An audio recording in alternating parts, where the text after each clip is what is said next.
केंद्रीय गृह मंत्री अमित शाह ने कहा है कि प्रधानमंत्री नरेंद्र मोदी के नेतृत्व में आज भारत एक मजबूत राष्ट्र के रूप में आगे बढ़ रहा है, जो कानून के शासन और सुरक्षित सीमाओं को सुनिश्चित करने के लिए पूरी तरीके से प्रतिबद्ध है।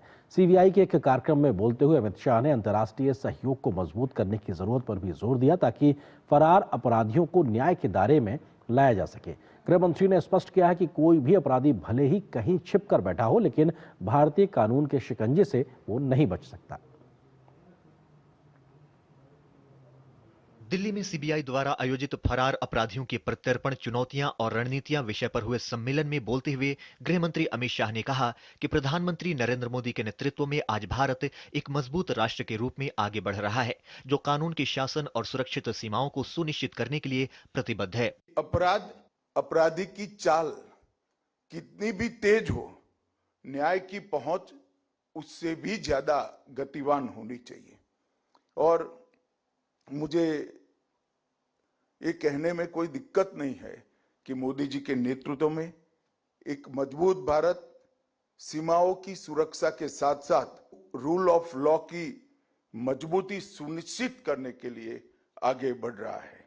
इस अवसर पर सीबीआई के अधिकारियों को भी सम्मानित किया गया, जिन्होंने अपनी सेवा काम में बेहतर प्रदर्शन किया है। इस अवसर पर उन्होंने कहा कि इस सम्मेलन के जरिए हम वैश्विक स्तर पर संचालन, मजबूत समन्वय और स्मार्ट कूटनीति को एक साथ लाने का प्रयास कर सकते हैं।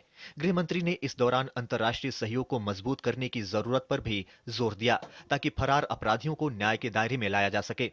भगोड़े चाहे आर्थिक अपराधी हो, चाहे साइबर अपराधी हो, चाहे आतंकवाद में लिप्त हो, चाहे संगठित अपराधी नेटवर्क का हिस्सा हो, हर एक के लिए रूथलेस अप्रोच के साथ समयबद्ध तरीके से भारतीय न्याय व्यवस्था के सामने खड़ा करने की व्यवस्था हमने यहाँ पर सुनिश्चित करनी चाहिए। इसका समय आ गया है।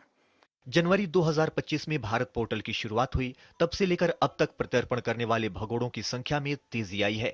2023 में 29 अपराधियों का प्रत्यर्पण किया गया, वहीं 2025 में सिर्फ 9 महीने के अंदर ये संख्या 35 हो चुकी है। हमने सीबीआई के सहयोग से हर राज्य ने एक यूनिट अपने यहाँ खड़ा करना पड़ेगा, जो राज्य में अपराध कर भागे हुए भगोड़ों को वापिस लेने की एक तंत्र की संरचना करें।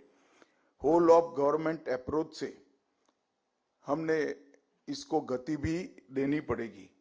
गृह मंत्री अमित शाह ने कहा कि भारत पोल और 3 नए कानूनों में ट्रायल इन एब्स्टेंशिया का जो प्रावधान है, उसके माध्यम से कोई भी भगोड़ा कहीं भी हो, उसे अदालत के सामने उपस्थित कराने में हमारा कानून सक्षम होगा। भारत में भ्रष्टाचार, अपराध और आतंकवाद के खिलाफ जीरो टॉलरेंस तो जरूरी है, लेकिन भारत की सरहदों के बाहर बैठकर अपराध के काम में लिप्त हैं, उन पर भी जीरो टॉलरेंस की नीति बेहद जरूरी है। Neeraj Singh, DD news. और यहाँ पर एक छोटे से ब्रेक के लिए रुकते हैं। ब्रेक के उस पार जब वापस आएंगे तो खबर दिखाएंगे कि अमेरिका के दावों पर